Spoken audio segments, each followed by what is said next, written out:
Una nueva historia aguarda en las sombras. Bienvenidos a Venganza Perfecta.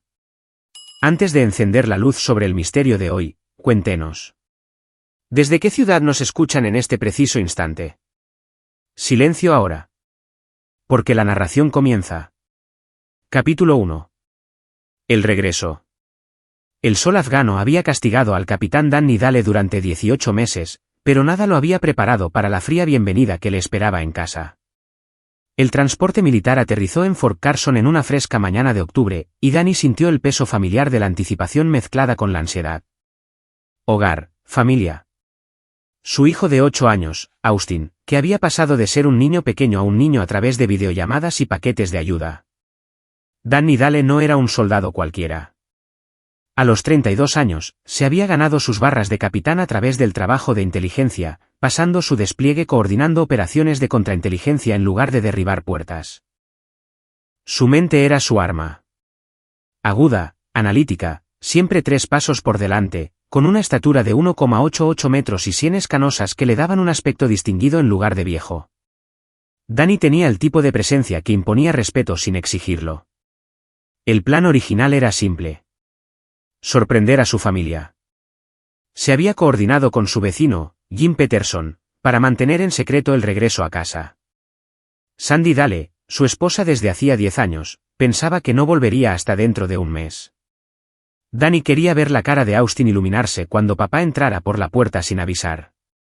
Pero la vida, como Danny había aprendido en el ejército, rara vez seguía el plan.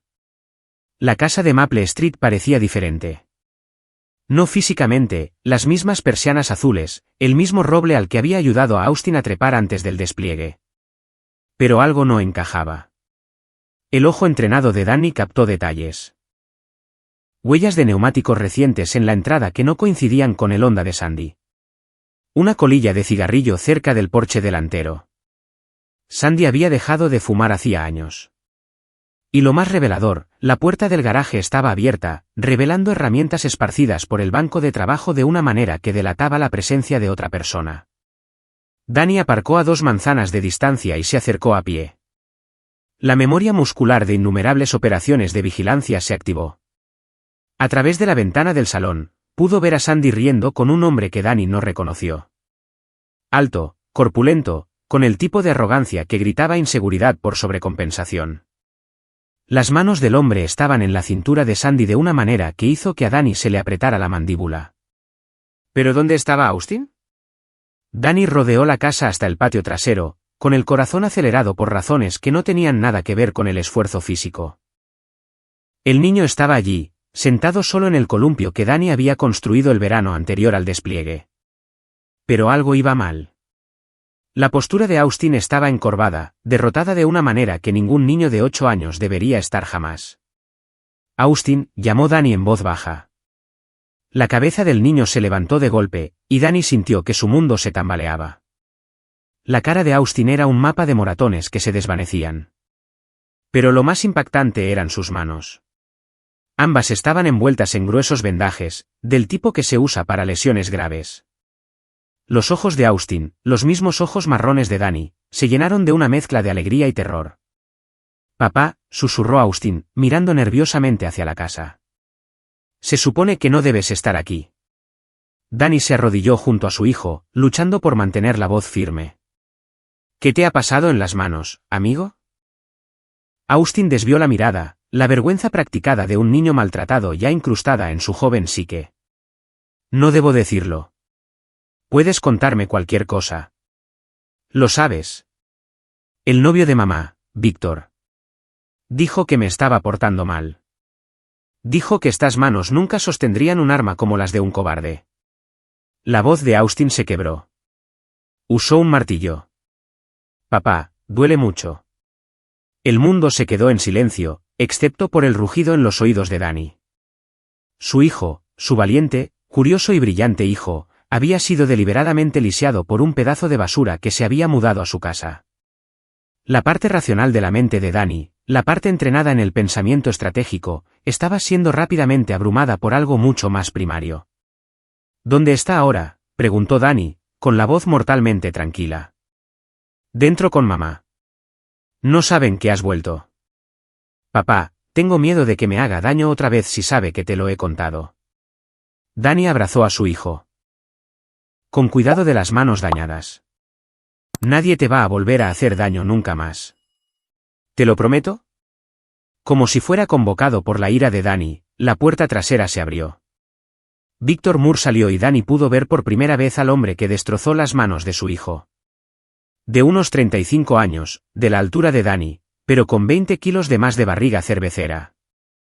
Su rostro tenía la tez rubicunda de un bebedor empedernido, y sus ojos tenían la inteligencia mezquina de un matón que había aprendido a elegir a sus víctimas con cuidado. Vaya, vaya, dijo Víctor, su voz con un distintivo acento de Arkansas. Mira lo que ha traído el gato. Danny se levantó lentamente, situándose entre Víctor y Austin. Tú debes de ser Víctor. Así es. Y tú debes de ser el héroe de guerra por el que Sandy ha estado llorando. La sonrisa de Víctor era fea. Lo curioso de los héroes es que nunca están cuando se les necesita. Estoy aquí ahora. Víctor se acercó y Danny percibió el olor a alcohol y a cigarrillos rancios. ¿Sabes cuál es tu problema, soldadito? Dejaste a tu familia desprotegida. La naturaleza aborrece el vacío. Yo simplemente lo llené. Las manos de Danny se cerraron en puños, pero su voz se mantuvo nivelada. Ya veremos eso. Claro que lo veremos. Víctor miró a Austin con malicia no disimulada. Tu chico ha estado aprendiendo algunas lecciones sobre el respeto, ¿verdad, Austin? Austin se apretó más contra Danny, temblando. Fue entonces cuando Sandy apareció en la puerta, su rostro pasando por el shock, la culpa y algo que podría haber sido alivio. Danny, dijo, su voz apenas un susurro. Llegas pronto. 20 minutos después, Danny se encontró en la surrealista posición de estar sentado en su propia sala de estar, escuchando a su esposa explicarle por qué su matrimonio había terminado y por qué Victor Moore era lo mejor que le había pasado. Victor se sentó a su lado, con el brazo posesivamente alrededor de sus hombros, interrumpiendo ocasionalmente con comentarios diseñados para humillar a Danny. Pero Danny no escuchaba las palabras. Estaba catalogando detalles, construyendo un perfil. Victor Moore era un depredador que había encontrado una presa fácil en una esposa de militar solitaria. El tipo que usaba la intimidación y la violencia para mantener el control. El tipo que haría daño a un niño para enviar un mensaje. El tipo que estaba a punto de aprender que algunos mensajes exigían una respuesta muy específica. Capítulo 2. La investigación. Danny se registró en un motel esa noche, llevándose a Austin con él a pesar de las protestas de Sandy. Ningún juez en el mundo le daría la custodia a una mujer cuyo novio había hospitalizado a un niño, y Sandy lo sabía. Víctor había amenazado con terminar lo que empezó si Austin le contaba a alguien sobre el accidente. Pero ni siquiera Sandy estaba dispuesta a arriesgarse a esa responsabilidad. En la sala de emergencias, la doctora Elena Rodríguez confirmó los peores temores de Danny. Las manos de Austin habían sido deliberadamente aplastadas, requiriendo múltiples cirugías y meses de fisioterapia. Existía la posibilidad, una remota, de que pudiera recuperar el uso parcial de sus dedos, pero nunca volvería a tener la función completa. Las lesiones son consistentes con un traumatismo por objeto contundente, explicó la doctora Rodríguez, con la voz tensa por una ira apenas contenida. Quienquiera que haya hecho esto sabía exactamente lo que estaba haciendo. Apuntaron específicamente a los metacarpianos y las falanges. La mandíbula de Danny se movió en silencio. Víctor no solo había atacado con ira. Había destruido sistemáticamente las manos de Austin con precisión quirúrgica. Esto no era maltrato. Era tortura. Durante los siguientes 3 días, Danny hizo lo que mejor sabía hacer. Reunió información. Sus contactos militares resultaron ser invaluables. Y lo que aprendió sobre Victor Moore dibujaba la imagen de un hombre que había ido aumentando su violencia durante años. Victor se había casado 2 veces antes. Su primera esposa, Karen Bryan, había muerto en lo que se dictaminó como una caída accidental por las escaleras. La segunda, Bethany Hearst, había desaparecido por completo hacía 3 años, aunque nunca se presentaron cargos. Ambas mujeres tenían hijos de relaciones anteriores. Esos niños habían sufrido accidentes bajo el cuidado de Víctor. Pero Víctor era listo. Elegía a sus víctimas con cuidado. madres solteras, esposas de militares, mujeres aisladas y vulnerables. Nunca permanecía en un lugar el tiempo suficiente como para que surgieran patrones. Y tenía una extraña habilidad para evitar dejar pruebas que se sostuvieran en un tribunal. Danny también descubrió que Víctor no trabajaba solo. Su hermano, Shane Moore, tenía antecedentes que incluían asalto, agresión y sospecha de implicación en varias desapariciones. Donde Víctor era el depredador encantador, Shane era el músculo. Juntos, formaban una sociedad depredadora que había estado operando en 3 estados durante casi una década. La revelación de que Austin no era la primera víctima de Víctor sumió a Danny en una furia fría que su entrenamiento militar le ayudó a canalizar hacia la planificación. Ya no se trataba solo de venganza. Se trataba de justicia para las víctimas que nunca tuvieron a nadie capaz de defenderlas. Al cuarto día, Danny recibió una visita inesperada. Jim Peterson llamó a la puerta de su motel con café e información que lo cambió todo. Sabía que algo iba mal, dijo Jim, acomodándose en la única silla del motel. Sandy empezó a actuar de forma extraña unos 6 meses después de que te desplegaras. Dejó de hablar con los vecinos, dejó de dejar que Austin jugara con los otros niños. Jim era un buen hombre, un contratista de unos 50 años que había vivido en la casa de al lado durante 8 años. Había visto crecer a Austin, incluso le había ayudado con los deberes durante las videollamadas cuando Danny estaba en el extranjero. Su culpa por no haber intervenido estaba escrita en su rostro curtido. Hay algo más, continuó Jim. Víctor ha estado usando tu garaje como una especie de taller. Le he visto traer herramientas, equipos, y ha habido tráfico, gente entrando y saliendo a horas extrañas. Esa noche, Danny vigiló su propia casa. Lo que vio confirmó sus sospechas. Víctor no era solo un maltratador. Estaba dirigiendo algún tipo de operación desde el garaje de Danny. Los coches iban y venían. Hombres que Danny no reconoció llevaban paquetes. Y a través de la ventana, pudo ver a Víctor dirigiendo las actividades con la confianza de alguien al mando. Las piezas encajaron. Víctor Moore estaba usando el despliegue de Danny y su control sobre Sandy para establecer una base de operaciones para algo más grande que el abuso doméstico. La pregunta era ¿qué? Y más importante, ¿cómo podría Danny usar esa información para destruirlo? El teléfono de Danny vibró con un mensaje de texto de un número desconocido. Tu chico se libró por poco. Sigue haciendo preguntas y terminaremos el trabajo. Shane Moore. El hermano estaba haciendo amenazas ahora, lo que significaba que sabían que Danny estaba investigando. Bien. Que supieran que iba a por ellos. Haría su eventual caída aún más dulce. Danny Dale había pasado 18 meses luchando contra un enemigo que se escondía en las sombras y atacaba sin previo aviso. Pero Víctor y Shane Moore habían cometido un error crítico. Le habían dado algo por lo que luchar que era más importante que su propia vida. Habían hecho daño a su hijo, y por eso, iban a pagar de formas que no podían imaginar. Capítulo 3. El plan toma forma. La policía local resultó ser exactamente lo que Danny esperaba. Compasiva pero impotente. La sargento detective Clare Morrison tomó la declaración de Austin y prometió investigarlo, pero su expresión le dijo a Danny todo lo que necesitaba saber. Sin testigos, pruebas claras o una víctima dispuesta a testificar, no había nada que pudieran hacer. Víctor había elaborado bien su historia. Austin se había caído mientras jugaba en el garaje. Un trágico accidente, sin intención criminal. Comprendo su frustración, Capitán Dale, dijo la detective Morrison, su voz transmitiendo un pesar genuino. Pero legalmente, nuestras manos están atadas. Lo mejor que puedo hacer es recomendar el Tribunal de Familia para los procedimientos de custodia. Danny asintió cortésmente, pero por dentro ya estaba pasando al plan B. El sistema le había fallado a su hijo, lo que significaba que el sistema ya no era relevante en esta situación. Esa noche, Danny se sentó en su habitación de motel con Austin durmiendo a su lado, planeando la operación más importante de su vida. En la pantalla de su portátil había archivos, fotos y conexiones que dibujaban una imagen de la operación de los hermanos Moore.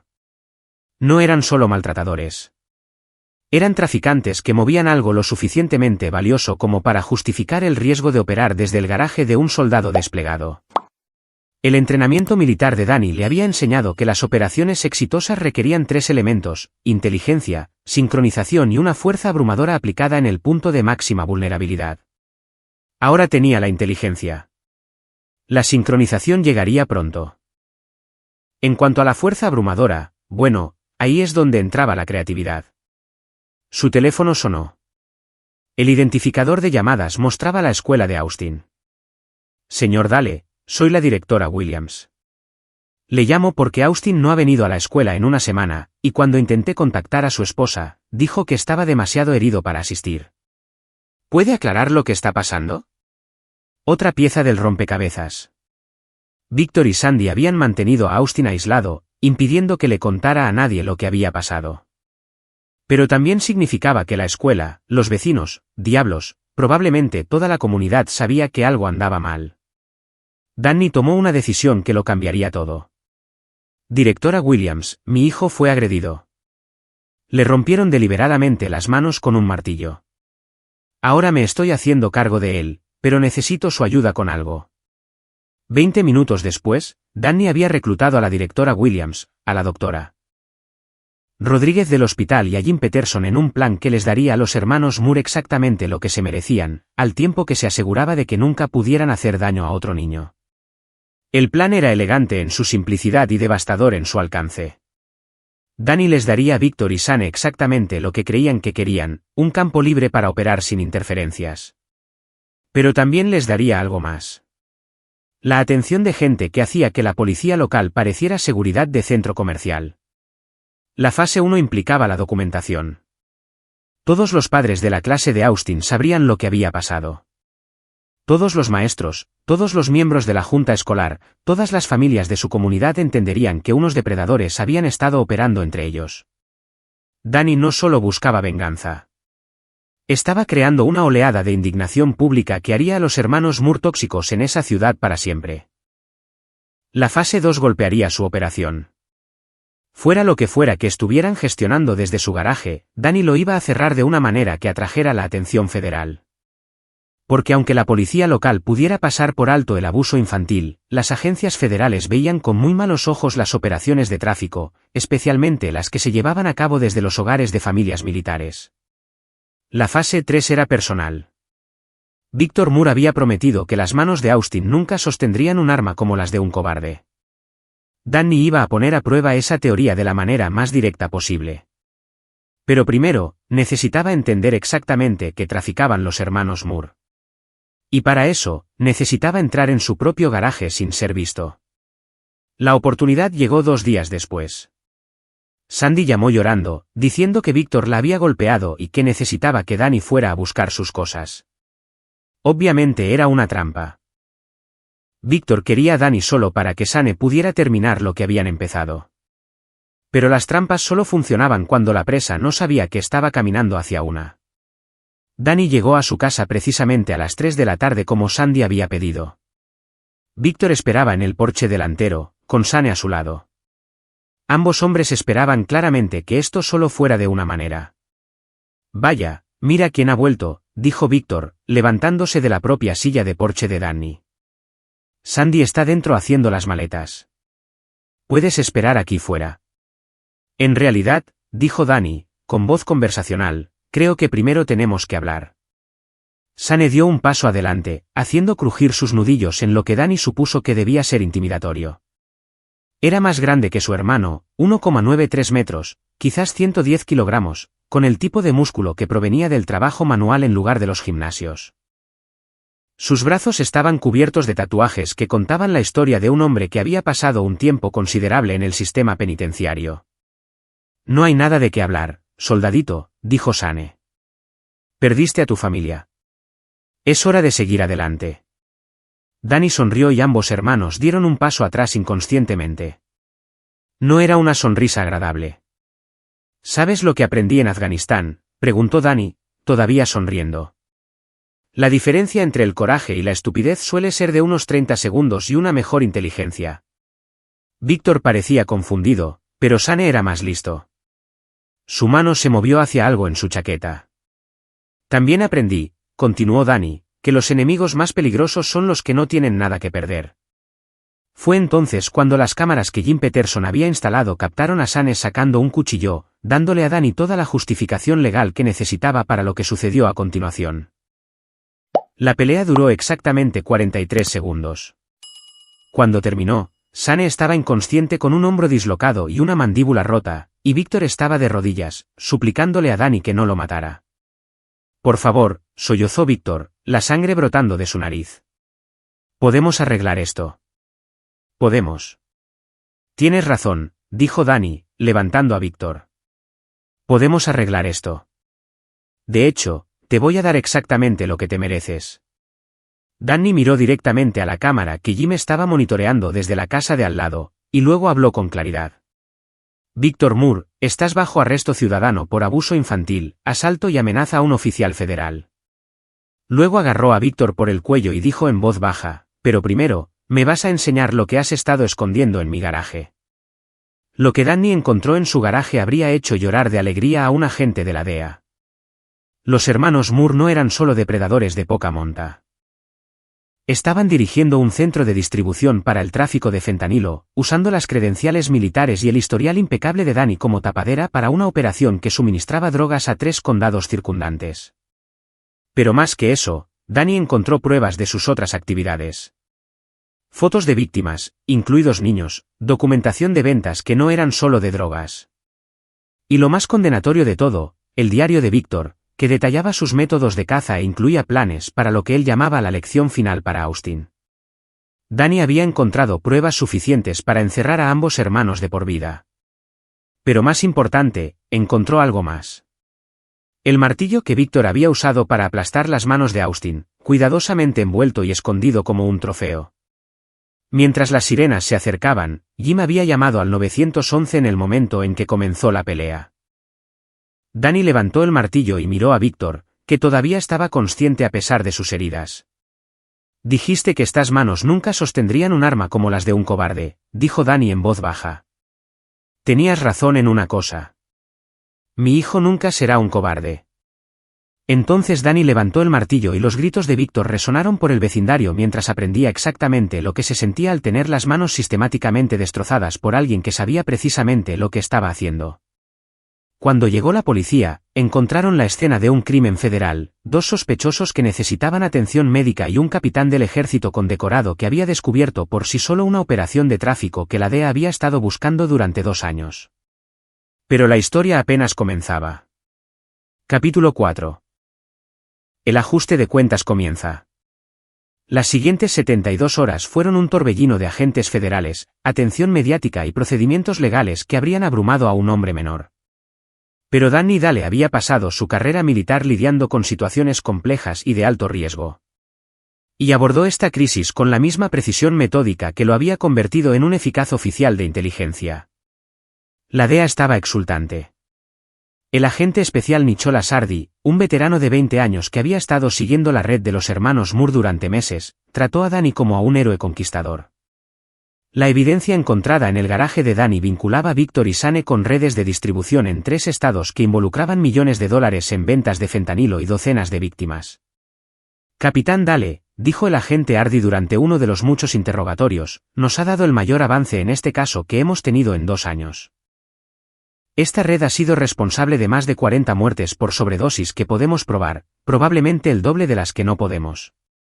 Pero a Danny no le interesaban los elogios. Quería asegurarse de que cada persona conectada con los hermanos Moore pagara por sus crímenes. Más importante aún, quería asegurarse de que lo que le había pasado a Austin nunca le sucediera a otro niño.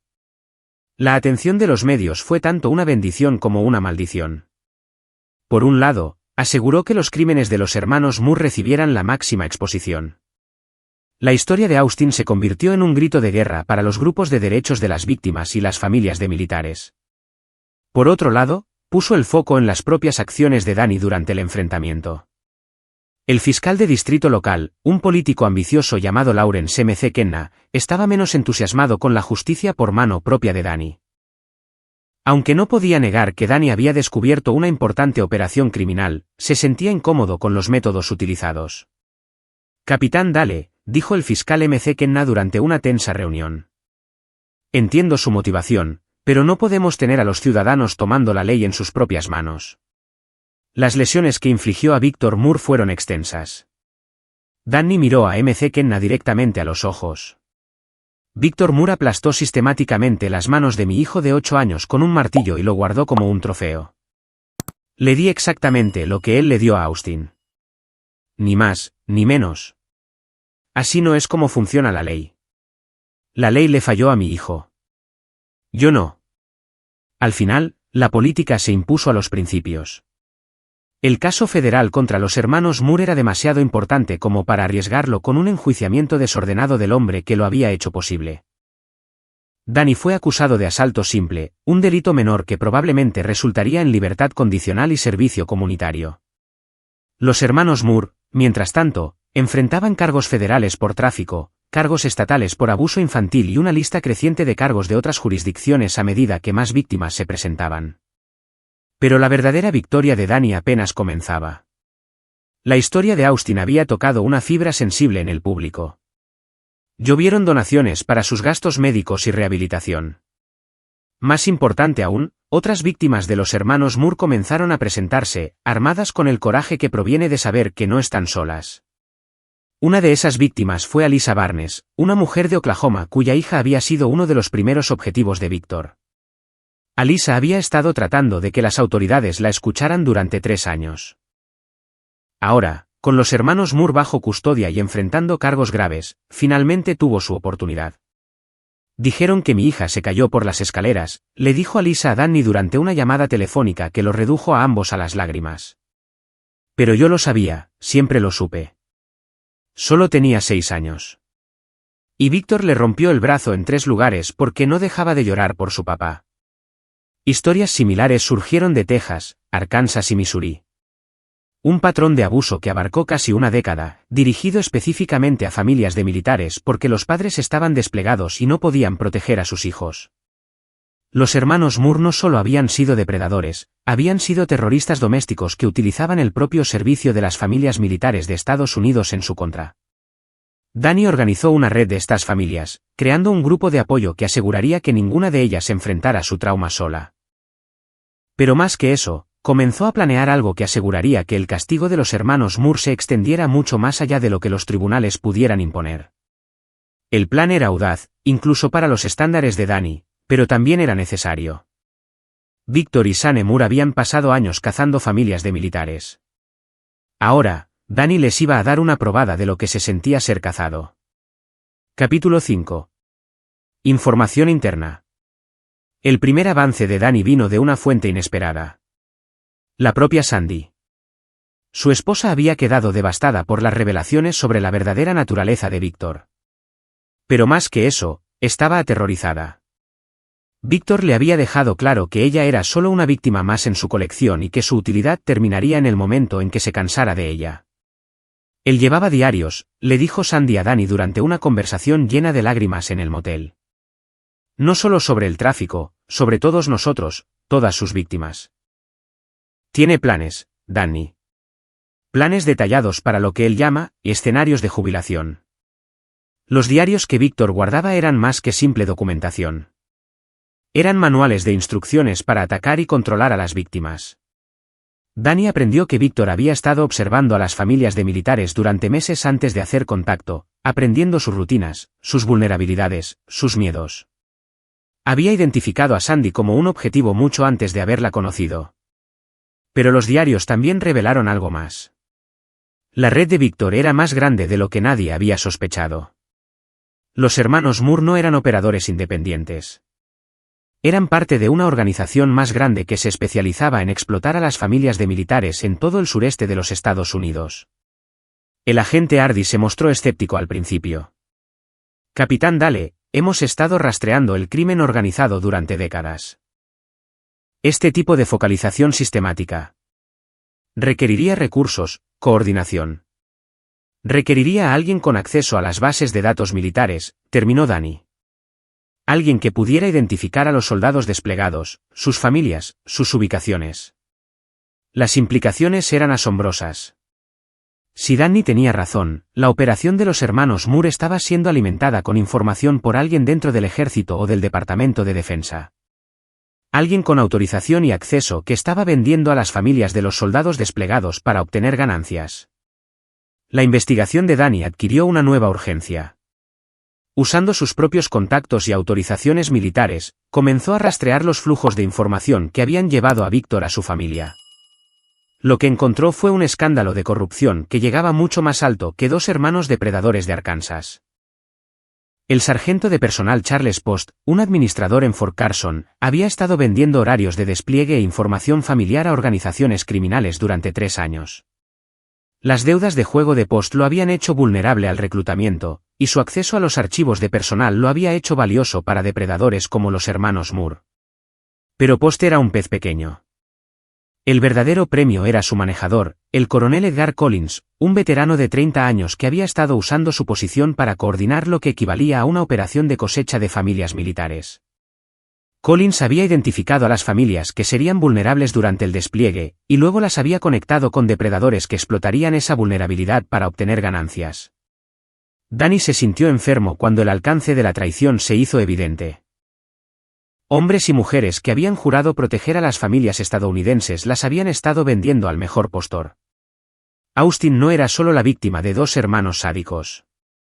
Era la víctima de una corrupción sistémica que había vuelto al ejército de Estados Unidos contra sus propias familias. La evidencia era abrumadora, pero Danny sabía que la justicia militar se movía lentamente. Collins tenía conexiones, abogados, influencia. Lucharía contra cualquier cargo y probablemente saldría con nada más que una jubilación anticipada y una pensión reducida. Eso no era suficiente. No para Austin. No para las docenas de otros niños que habían sido heridos. No para las familias que habían sido traicionadas por la misma institución que se suponía debía protegerlas. Danny tomó una decisión que definiría el resto de su vida. Iba a destruir a Edgar Collins y a todos los relacionados con esta operación usando métodos que el sistema de justicia militar nunca podría emplear. Pero primero, necesitaba acercarse a Collins. Y para eso, necesitaba la ayuda de alguien de quien Collins nunca sospecharía. Otra víctima de la red de los hermanos Moore. Capítulo 6. Aliados y enemigos. El reclutamiento de Carmen Carroll por parte de Danny fue quizás la decisión moralmente más compleja de toda su campaña. Carmen era una exesposa de la Marina cuyo esposo había muerto en Irak 5 años antes. Se había convertido en una de las víctimas de Víctor cuando su dolor la hizo vulnerable a su particular tipo de encanto depredador. Su hijo de 7 años, Matt, había sufrido lesiones similares a las de Austin, aunque Carmen había estado demasiado aterrorizada para buscar ayuda en ese momento. Lo que hacía a Carmen valiosa para el plan de Danny era su conexión con el coronel Collins. Su difunto esposo había servido bajo el mando de Collins y Collins le había entregado personalmente la notificación de la muerte. En los años transcurridos desde entonces, Collins había mantenido contacto con Carmen, aparentemente como parte de sus deberes para con las familias Gold Star. En realidad, Collins la había estado monitoreando para la misma red que finalmente había enviado a Víctor para explotar su dolor. Viene a casa cada pocos meses, le dijo Carmen a Danny durante su primera reunión. Siempre preguntando por Matt, por cómo nos va económicamente. Pensé que estaba siendo amable, pero ahora. Ahora entiendes que te estaba evaluando como objetivo, terminó Danny. Carmen, sé que lo que te pido es peligroso, pero Collins es la clave de toda esta operación. Sin él alimentando de información a depredadores como Víctor, nada de esto habría sido posible. Carmen miró a su hijo, que jugaba tranquilamente en un rincón. Las manos de Matt tenían cicatrices similares a las de Austin, recordatorios permanentes de las lecciones de Víctor sobre el respeto y la obediencia. ¿Qué necesitas que haga?, preguntó. El plan era elegante en su simplicidad. Carmen se acercaría a Collins con una crisis financiera inventada, haciéndose parecer vulnerable a cualquier depredador con el que Collins pudiera conectarla. Danny usaría su propio entrenamiento de inteligencia militar para monitorear la comunicación e identificar a todos en la red de Collins. Pero Danny tenía un objetivo secundario que Carmen no conocía. Iba a usar la operación para identificar a cada familia que había sido atacada, y luego asegurarse de que cada depredador en la red enfrentara una justicia personal que los tribunales nunca podrían proporcionar. Trabajando con el agente Hardy, Danny estableció una operación de monitoreo que habría impresionado a sus antiguos colegas de inteligencia. La casa de Carmen fue equipada con equipo de vigilancia. Sus comunicaciones fueron monitoreadas y cada persona que la contactó fue identificada e investigada. Los resultados superaron las expectativas de Danny. En 2 semanas, Collins había conectado a Carmen con 3 depredadores diferentes, cada uno especializado en diferentes tipos de explotación. Jeremy Dillon se enfocaba en el fraude financiero, vaciando cuentas bancarias y robando beneficios. Vince Hinton se especializaba en la manipulación psicológica, destruyendo la autoestima de las víctimas hasta que se volvían completamente dependientes. Y Adam Leonard era un traficante que movía a las víctimas a través de las fronteras estatales para propósitos que hicieron que la sangre de Danny se helara. Pero fue el cuarto contacto lo que lo cambió todo. ¿El doctor? Kenneth Weber, un psiquiatra militar que había estado tratando el TEPT en familias de militares, había estado usando su posición para identificar a las víctimas más vulnerables y canalizarlas a la red. Weber había tratado personalmente a docenas de cónyuges e hijos de militares, ganándose su confianza antes de facilitar su explotación. Danny se dio cuenta de que no solo estaban lidiando con una red criminal.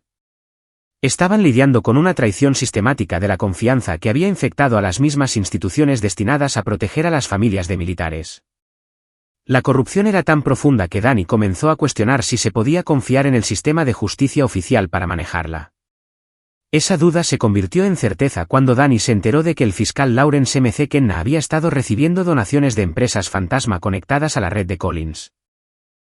El hombre responsable de procesar a los hermanos Moore había estado conectado financieramente a su operación desde el principio. La fe de Danny en el sistema murió por completo esa noche. Se sentó en su habitación de motel mirando a Austin dormir pacíficamente por primera vez en semanas y tomó una decisión que definiría el resto de su vida. No se podía confiar en que el sistema impartiera justicia, lo que significaba que Danny tendría que impartirla él mismo. Pasó el resto de la noche planeando lo que se conocería como la noche del ajuste de cuentas, un ataque coordinado contra cada miembro de la red que los eliminaría como amenazas, al tiempo que garantizaría que sus víctimas finalmente recibieran la justicia que merecían. Danny Dahle había sido un soldado, un padre y un hombre que creía en las instituciones. Ahora se estaba convirtiendo en algo completamente diferente, el instrumento de justicia para las víctimas que no tenían otra esperanza. Capítulo 7. La noche del ajuste de cuentas. El 31 de octubre fue elegido por razones tanto prácticas como simbólicas. La noche de Halloween proporcionaba cobertura para actividades inusuales y la fecha le daba a Danny exactamente 36 horas para coordinar la operación civil más compleja de su carrera.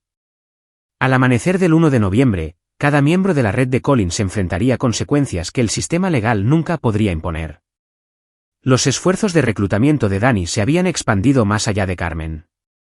A través de la red de apoyo a las víctimas que había establecido, había identificado a 12 familias que habían sido sistemáticamente atacadas y explotadas. Pero más que eso, descubrió algo notable. Varias de las cónyuges de militares atacadas tenían antecedentes que las hacían excepcionalmente calificadas para lo que Danny estaba planeando. El esposo de Stephanie, Danny, había sido de las fuerzas especiales antes de su muerte en Afganistán. Ella había aprendido técnicas de vigilancia y evasión a través de conversaciones de almohada y práctica. Cindy Salazar había sido oficial de la policía militar antes de su matrimonio, con entrenamiento en detención e interrogatorio. El padre de Isabelle Plameumber había sido un experto en demoliciones que le había enseñado a su hija más de lo que el ejército pretendía que un civil supiera. Estas mujeres lo habían perdido todo por la red de Collins. Sus maridos, su seguridad, la inocencia de sus hijos. Todo sacrificado para alimentar a depredadores que se escondían detrás de credenciales militares y autoridad institucional. Pero también tenían habilidades, motivación, y lo más importante, nada que perder. El plan de Danny era ambicioso. 7 operaciones simultáneas dirigidas a cada miembro clave de la red. Las operaciones se coordinarían para evitar que cualquier objetivo advirtiera a los demás, y cada una estaría diseñada para impartir una justicia apropiada a los crímenes específicos del objetivo. La Operación 1 se centró en el sargento de personal Charles Post en su apartamento fuera de la base. Las deudas de juego de Post lo habían hecho vulnerable al reclutamiento, pero también le habían dado delirios de importancia. El enfoque de Stephanie Danny fue simple.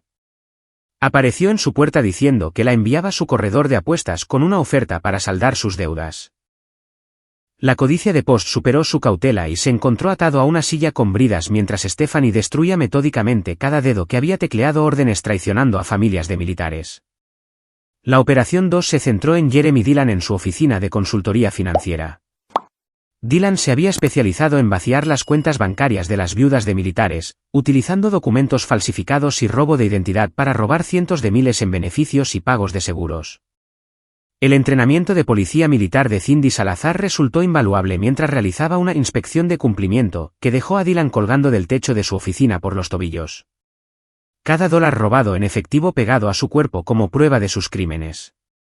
Las operaciones 3 a 6 se dirigieron a los diversos depredadores que Collins había conectado con familias vulnerables. Cada operación fue calibrada con precisión. Los manipuladores psicológicos se encontraron sometidos a técnicas de interrogatorio mejoradas que rompieron sus mentes tan a fondo como habían roto a sus víctimas. Los traficantes descubrieron lo que se sentía al estar inmovilizado e indefenso, enfrentando el mismo terror que habían infligido a los niños. Pero la Operación 7 fue personal. Danny se encargó del coronel Edgar Collins él mismo. Collins vivía en una casa extensa en Colorado Springs, el tipo de residencia que una carrera militar de 30 años e inversiones cuidadosas podían proporcionar. O, como Danny había descubierto, el tipo que se podía comprar vendiendo familias de militares a depredadores. Danny esperó hasta las 11 de la noche cuando la esposa de Collins estaba en su partida de bridge semanal y la casa estaba vacía excepto por el hombre que había hecho posible el sufrimiento de Austin. El sistema de alarma era de grado militar, pero Danny había ayudado a diseñar los protocolos en los que se basaba. Las cerraduras eran impresionantes, pero no para alguien con el entrenamiento de Danny. Collins estaba en su estudio revisando archivos que Danny reconoció como perfiles de víctimas potenciales, familias de militares marcadas para la explotación. El coronel levantó la vista cuando Danny entró, su rostro pasando por la sorpresa, el reconocimiento y finalmente la comprensión. «Capitán Dale», dijo Collins, su voz firme a pesar de las circunstancias. «Le he estado esperando». «Ah, sí». Danny cerró la puerta detrás de él, observando las salidas, las armas y las posibles complicaciones. «Entonces sabe por qué estoy aquí». «Sé lo que cree que sabe, pero se está perdiendo el panorama general». Collins señaló los archivos en su escritorio. «Esta operación ha evitado más sufrimiento del que ha causado. Identificamos familias que ya son vulnerables y las conectamos con personas que pueden proporcionar servicios. Es reducción de daños». La risa de Danny fue lo suficientemente fría como para congelar las ventanas. «Reducción de daños. Vendiste a mi hijo a un depredador que le destrozó las manos con un martillo. Su hijo iba a ser victimizado de todos modos. Las familias de militares siempre lo son por estafadores, por depredadores, por personas que ven la vulnerabilidad y la explotan. Al menos a nuestra manera hay algo de supervisión, algo de control». Danny se acercó y la compostura de Collins finalmente se quebró. «Destruiste familias para obtener ganancias y te convenciste a ti mismo de que era misericordia. Eso te hace peor que Victor Moore. Al menos él fue honesto sobre lo que era». Lo que sucedió a continuación no fue ni rápido ni indoloro. Collins había traicionado cada principio que había jurado defender, había vendido a los hijos de soldados desplegados a monstruos por dinero. Danny se aseguró de que entendiera las consecuencias de esas elecciones de la manera más directa posible. Al amanecer, Collins sería encontrado en su estudio, vivo, pero con un recordatorio permanente de sus crímenes de maneras que le impedirían volver a dañar a otra familia militar. Pero la noche del ajuste de cuentas no estaba completa. Todavía quedaba un objetivo más por abordar. El hombre que había permitido toda la red al asegurar que las consecuencias legales nunca se materializaran. Capítulo 8. Justicia servida. La corrupción del fiscal de distrito Lawrence M. C. Kenna había sido más sutil que la de los demás, pero en muchos sentidos más dañina. M. C. Kenna se había asegurado de que las investigaciones sobre la explotación de familias de militares se retrasaran, se perdieran pruebas y se redujeran o desestimaran los cargos por completo.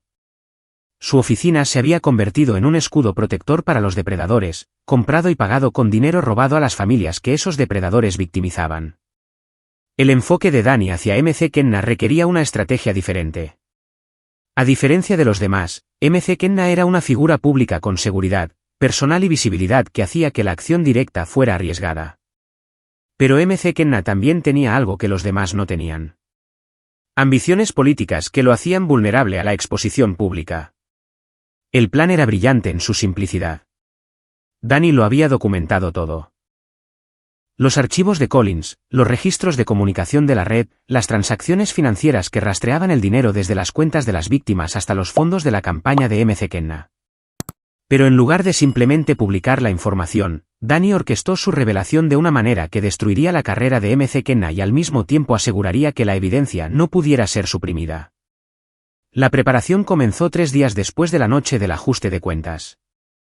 MC Kenna tenía programado hablar en una ceremonia del Día de los Veteranos, un evento que sería cubierto por todos los principales medios de comunicación de Colorado. La ironía de un fiscal corrupto hablando de honrar a las familias de militares no pasó desapercibida para Danny.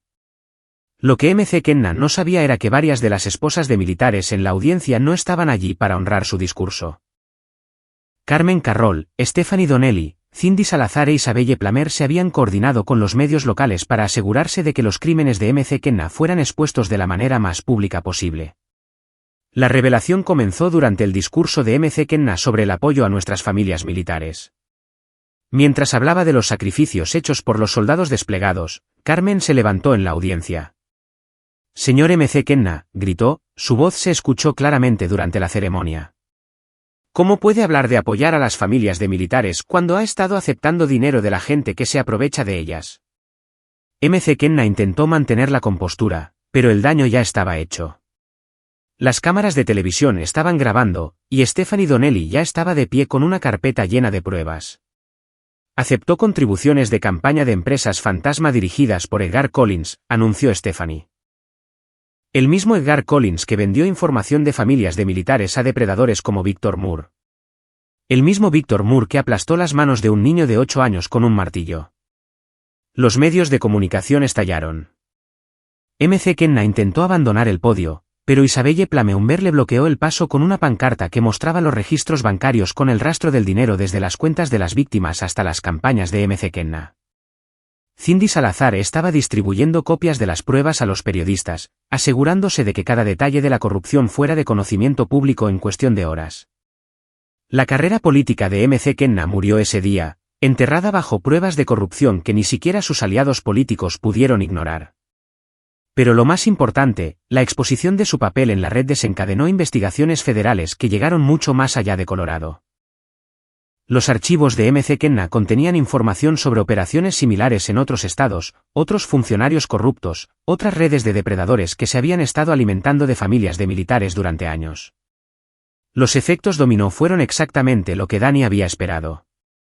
En cuestión de semanas, las investigaciones federales habían identificado y desmantelado redes similares en 7 estados. Docenas de depredadores fueron arrestados, cientos de víctimas se presentaron, y la explotación sistemática de las familias de militares finalmente recibió la atención que merecía. Pero para Danny, la victoria fue personal más que política. Las manos de Austin nunca se curarían por completo, pero los hombres que lo habían herido nunca volverían a herir a otro niño. El sistema que no había logrado proteger a las familias de militares estaba siendo reformado, y los depredadores que habían explotado las fallas de ese sistema se enfrentaban a consecuencias que les impedirían volver a operar. Más importante aún, Austin se estaba curando de maneras que iban más allá de lo físico. El conocimiento de que su padre había luchado por él, que se había hecho justicia, que los monstruos que lo habían herido se habían ido para siempre, todo eso le dio al niño una base para la recuperación que ninguna cantidad de fisioterapia podría proporcionar. «Papá», dijo Austin una noche mientras estaban sentados juntos en su nuevo apartamento. «¿Volverán los hombres malos?» «No, amigo», respondió Danny, abrazando a su hijo con cuidado. «Nunca volverán. Y si alguien intenta hacerte daño de nuevo, primero tendrán que pasar por encima de mí». Austin sonrió. La primera sonrisa real que Danny había visto desde que volvió a casa. «Ya no tengo miedo». Tampoco Danny. El hombre que había regresado de Afganistán había sido un soldado que seguía órdenes, trabajando dentro de un sistema en el que confiaba. El hombre en el que se había convertido era algo completamente diferente. Un padre que había aprendido que a veces la justicia requería ir más allá del sistema para asegurar que los inocentes estuvieran protegidos. La guerra había terminado. Su familia estaba a salvo. y los depredadores que los habían amenazado nunca volverían a amenazar a nadie. Capítulo 9. Nuevos comienzos. 6 meses después de la noche del ajuste de cuentas, Danny Dale estaba en el patio de recreo detrás de la nueva escuela de Austin, viendo a su hijo intentar lanzar una pelota de béisbol con manos que nunca volverían a funcionar correctamente. La determinación del niño era inspiradora. Cada lanzamiento era torpe, doloroso, pero realizado con la obstinada persistencia que Danny reconocía como un rasgo de la familia Dale. La fisioterapia de Austin había progresado mejor de lo que nadie se había atrevido a esperar. Aunque nunca recuperaría la función completa de sus manos, desarrolló adaptaciones que le permitieron escribir, dibujar e incluso jugar versiones modificadas de la mayoría de los juegos. Más importante aún, la curación psicológica había sido profunda. Saber que su padre había luchado por él, que se había hecho justicia, le había dado a Austin una confianza que ninguna limitación física podía disminuir. «¿Te ves bien, Austin?», gritó Jim Peterson desde la banda. Jim se había convertido en más que un vecino. Se había convertido en la figura de abuelo que Austin nunca tuvo, y su taller se había convertido en el segundo hogar de Austin. Jim le estaba enseñando al niño carpintería, adaptando herramientas y técnicas para trabajar con la limitada fuerza de agarre de Austin. El teléfono de Danny vibró con un mensaje de texto del agente Hardy. Collins sentenciado hoy, de 25 a cadena perpetua. El último de la red finalmente tras las rejas. Los procedimientos legales habían tardado meses, pero cada miembro de la red de Collins había sido condenado. Las pruebas que Danny y su equipo habían reunido, combinadas con las investigaciones federales, habían construido casos que ni siquiera los mejores abogados defensores podían rebatir. Victor y Sane Moore cumplían cadenas perpetuas en una prisión federal. Collins moriría tras las rejas. M.C. Kenna había sido inhabilitado y sentenciado a 15 años por corrupción. Pero la verdadera victoria fue más amplia que las condenas individuales. La exposición de la red había desencadenado reformas en todo el sistema de justicia militar. Nuevos protocolos protegían la información personal de las familias de los soldados desplegados. Las redes de apoyo a las víctimas recibieron financiación federal. Y lo más importante, el ataque sistemático a las familias de militares ahora se reconocía como una forma de terrorismo doméstico con las penas correspondientes. «Papá», llamó Austin desde el campo. «¿Viste ese lanzamiento? Creo que estoy mejorando». Danny se acercó a su hijo, maravillado por la resiliencia del niño. Las manos de Austin siempre llevarían cicatrices, pero su espíritu era más fuerte que nunca. El trauma se había transformado en determinación, la victimización en un impulso para ayudar a otros que enfrentaban desafíos similares. «Lo vi, amigo. Definitivamente estás mejorando. El señor Peterson dice que podría jugar en las ligas menores el próximo año si sigo practicando. ¿Me ayudarías a entrenar?» «Todos los días si quieres», prometió Danny. Esa noche, Danny asistió a una reunión del grupo de apoyo que había establecido para las familias de militares afectadas por crímenes depredadores. El grupo había crecido de 12 familias a más de 200, con capítulos en 15 estados. Lo que había comenzado como la búsqueda de justicia personal de Danny se había convertido en una organización nacional de defensa que estaba cambiando la forma en que la sociedad protegía a las familias de militares vulnerables. Carmen Carol se había convertido en la coordinadora del grupo, utilizando su experiencia para ayudar a otras víctimas a navegar por el complejo proceso de recuperación y justicia. Stephanie Donnelly dirigía un programa de capacitación que enseñaba a las esposas de militares autodefensa y conciencia situacional. Sidney Salazar había iniciado un fondo de becas para niños que habían sido victimizados, asegurando que tuvieran recursos para la educación y la terapia. «Danny», dijo Carmen después de la reunión, «quería que supieras que hoy obtuvimos otra condena. Ese caso en Georgia que nos ayudaste a documentar, cadena perpetua». Danny asintió, sintiendo la satisfacción que venía con cada enjuiciamiento exitoso. La red que desmantelaron había sido más grande de lo que nadie había imaginado inicialmente, y las pruebas que habían reunido continuaban produciendo condenas meses después.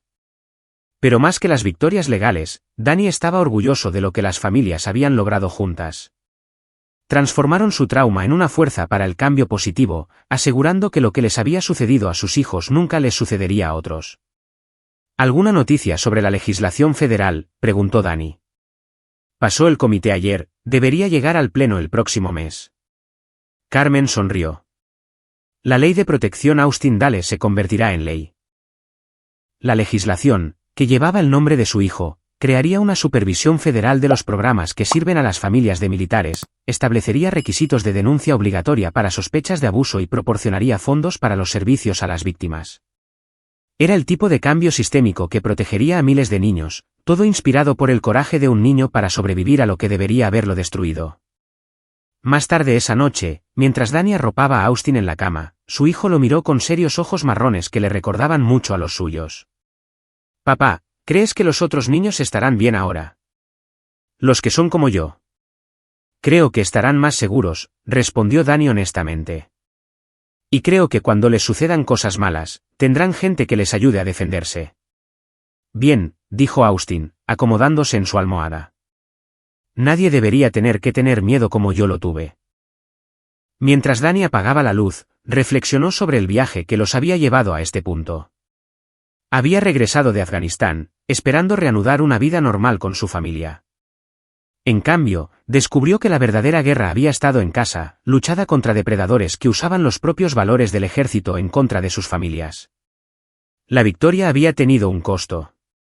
El matrimonio de Danny había terminado. Su carrera militar había finalizado, y llevaría el peso de lo que había hecho durante la noche del ajuste de cuentas por el resto de su vida. Pero al mirar el rostro pacífico de su hijo, al ver la renovada confianza y alegría del niño, Danny supo que había tomado las decisiones correctas.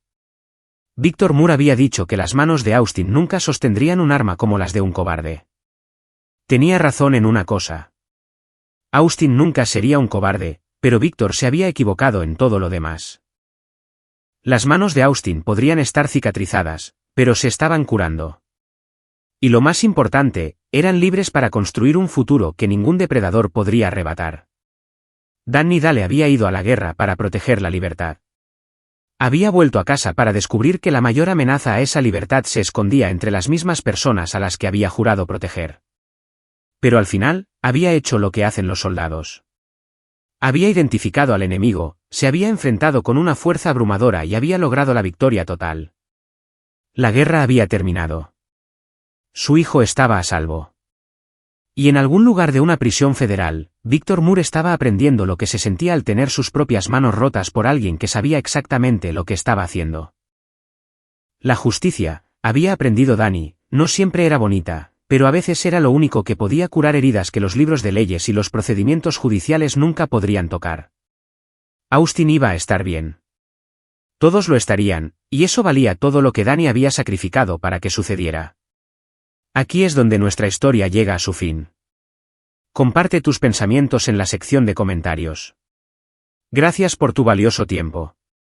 Si disfrutaste esta historia, por favor asegúrate de suscribirte a este canal. Eso me ayudaría mucho. Haz clic en el vídeo que ves en la pantalla y te veré.